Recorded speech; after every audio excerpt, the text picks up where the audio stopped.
Culturally responsive PBIS. I'm glad we'll have an opportunity as a team to really dig into this concept and understand the PBIS framework within the context of culturally responsive implementation. And this is so important for us to engage in right now. We know that we've been eager to really look at this and understand how we can implement PBIS in a culturally responsive manner. But I feel it's even more important right now at this time, being that we are in the middle of a pandemic and our communities are being affected in so many different ways, and we need to be sensitive to our communities and their needs. Also, we know that the origin of PBIS here in Virginia Beach came from the presence of disproportionate rates of referrals for different subgroups, and we know that PBIS, though it isn't often acknowledged in this way, was brought to the table to address that issue. And so looking at PBIS within the context of cultural responsiveness is essential right now. And we know we've been wanting to do this. And so this is an opportunity for us as a team to really learn from each other and gain some awareness through our collaboration and really think hard about how we can engage in this process with our teams. And so this learning together is not so much about how we can create a training for our teams to go out and train others with, but really about us as a team. And how can we grow our capacity to think about how to implement PBIS from this culturally responsive perspective? So let's dig into it.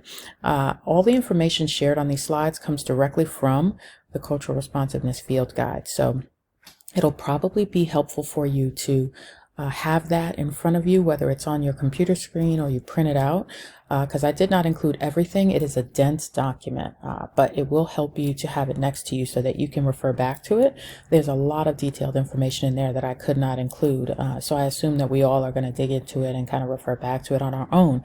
But this is one of the initial quotes that I pulled from that field guide, and they share, building responsive environments requires an understanding of how our school systems have been established, how well they support students from varying cultures, as well as how they can be changed to ensure the support and validation of each student. So let's think about this quote. It has a lot in it, but it really embodies a lot of what they share in this Cultural Responsiveness Field Guide. And so throughout this reflection and this learning, throughout these slides, there are going to be some opportunities for us to engage with each other. I think that's the most important thing for us to do as a team. We have a wealth of knowledge and experience, professional and personal experience between us, and the learning we can do amongst each other is what is valuable. And so you'll see some discussion prompts throughout, and you'll see the opportunities posted in Schoology where we can engage in those discussion questions. And so the first discussion question is really to think about what resonates with you in this particular quote here. And so in that first discussion thread, share what phrase or word stands out for you in that particular quote, and then share the reason for your choice. All right, as we move through and begin to dig into this Cultural Responsiveness Field Guide, it really brings to question the word that we discuss so often, which is equity. And I've sharing here some images that really bring to light what equity means. And so this particular graphic shares 4 boxes that lay out the definition of equity. And so they share this first one about inequality, which usually means that unequal access to opportunities, right? And so we can see that present because some people do not have that access. And then equality, okay, taking a step further. So there's evenly distributed tools and assistance now, okay? But somehow people still don't have that access, right? And then equity. We talk about this all the time. So there are tools and resources made available that identify and address inequality. So now we can get some better access to those resources. But then it takes it a step further to look at this term justice. So how do we actually fix the system to offer equal access to both the tools, the resources, and those opportunities? Right, so this can frame some of our thinking and what has often been shared by some of the leaders within PBIS when we discuss that term equity. So before we really learn with each other and look at the cultural responsiveness field guide, it's really important to look at what some of the leaders in PBIS have been sharing about enhancing equity. So this video here is about an hour long. So it's up to you how much of it you want to watch, but I think it's really important for us to look at what has been shared already. And this one is presented by Kent McIntosh a few years ago. And so I urge you to watch it. And then we'll have a discussion thread that will respond to this video as well. And this discussion thread, so keep these questions in mind as you watch the Kent McIntosh video, but we can interact with each other in the discussion thread, sharing what resonates with you and what question or questions do you still have. So let's see what we think about this video and what thoughts we might have about it. All right, so the learning objectives that we'll engage in together as a team throughout these slides will be: one, really learning about that definition or understanding cultural responsiveness within the PBIS framework. What does it mean? And then those key components. There are those 5 components of culturally responsive Tier 1 PBIS implementation. So we'll learn a bit about what those are. And then TFI alignment. We are well versed in the TFI, specifically that Tier 1 TFI, but we'll understand how each of the Tier 1, those 15 Tier 1 TFI features, align with each of the 5 components of culturally responsive PBIS. And then lastly, of course, we have to really interact with each other and brainstorm what will be some future steps, what will be our next steps as a team as we plan for future PBIS teamwork to support culturally responsive implementation of PBIS across the division. Okay, so here's that field guide again. It's hyperlinked here, but you probably won't be able to access it in this video. So feel free to go to our CRP folder where you'll see that field guide.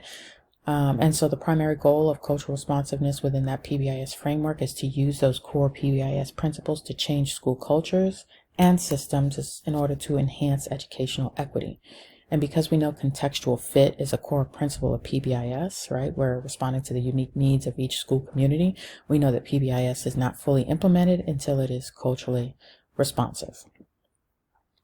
So let's look at what cultural responsiveness means as it is expressed in the cultural responsiveness field guide. And so they speak to 3 particular components of what it means to be culturally responsive, and this is shared directly from the field guide. And so think about these as you read through them regarding your personal experience in school. And so they talk about how cultural responsiveness includes holding high expectations for all students, using students' cultures and experiences to enhance their learning, as well as providing students with access to effective instruction and adequate resources for learning. Right, so those are those 3 components. So let's do a little bit of personal reflection and sharing with each other. Were these 3 goals achieved for you during your K through 12 educational experience? So let's share and learn a little bit about each other through this reflection. Let's talk about the goal. Okay, we want to talk about that definition of cultural responsiveness within PBIS, and it does include these core components, these 5 core components. It includes identity, voice, supportive environment, situational appropriateness, as well as data for equity. And so these are those 5 core components of cultural responsiveness within the PBIS framework, and we'll dive into each one of these just to get a good sense of what each one of these components means before we align them to the TFI features. So let's look at identity. Identity speaks to not only our students and our families and our communities' identities, but it really speaks to our identity as adults. And so it acknowledges that to make systems more culturally responsive, school staff need an awareness and understanding of their own personal cultures and values, as well as how those cultures and values impact their classroom and school environments. And then the projection of these personal cultures and values onto our environments can either engage or disengage students and families who are served by the school. And they share in the field guide that to increase engagement, school staff must actively seek not only to understand our own cultural identities, but also understand and validate the values of the students, families, and communities we serve. And you'll remember this chart shared by Kent McIntosh in the video earlier. So let's practice a little bit just with each other, gaining some self-awareness and social awareness within our own group. Let's see if we can complete this last row for ourselves. Okay, so in the next discussion thread, we'll share with each other about what our perceptions of this particular element of culture might be: appropriate response to insults. So for you, what were your values growing up regarding appropriate response to insults? What are your values now? Pick one of your schools that you serve. What does your school value? What does that particular elementary or middle or high school value about appropriate response to insults? And then how do your students and families, how might they be different? And then how might this difference create conflict possibly? So let's fill out that last row from our own personal experience.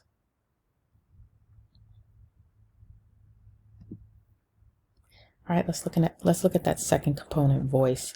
Authentic family or community engagement includes providing family, students, and community members with meaningful opportunities to be heard and voice their opinions and exercise leadership within the school system. We talk about this quite a bit when we talk about family and community engagement and student engagement. We know this is so critical, which is why we've embedded that opportunity for student engagement on the high school level. So we know voices is so crucial to this process of implementation of PBIS. It also acknowledges that students and families should have opportunities to see themselves, their cultural values, and their histories in the school setting. So let's think about our own personal experience. Was this your family's experience at your elementary school? So think about your experience in elementary school. Was this your family's experience? And in your experience as an educator, when have you observed families being offered meaningful opportunities to be heard, voice their opinions, or exercise leadership within the school system? So throughout your experience as an educator, when have you observed this happening? And we can share in our next discussion thread. Okay, let's look at the third component, supportive environment. In a supportive environment, staff understand that their obligation is to meet students' needs, as well as teach students necessary or missing skills, including the use of their acknowledgement system to reinforce new behaviors, as opposed to assuming that students already know these expectations or these skills. Staff also understand in a supportive environment that expectations exist as a framework to teach desired behaviors to fluency, as opposed to a system through which infractions are delivered. Staff also understand that the acknowledgement system is intended as a tool to encourage the learning and generalization of desired behaviors, as we talk about as a team all the time. When behavior errors occur, staff understand we need to teach those desired behaviors, and this is what we share in our training already. Lastly, students in a supportive environment feel valued. Okay, so in our discussion thread, let's reflect on how our schools have implemented their school-wide matrix. Let's choose 2 schools that we currently work with, so any of your 2 schools you serve, and share whether you believe they have used the school-wide matrix as a framework to teach desired behavior to fluency, or as a system through which infractions are delivered. So let's just reflect on 2 schools and their use of their matrix.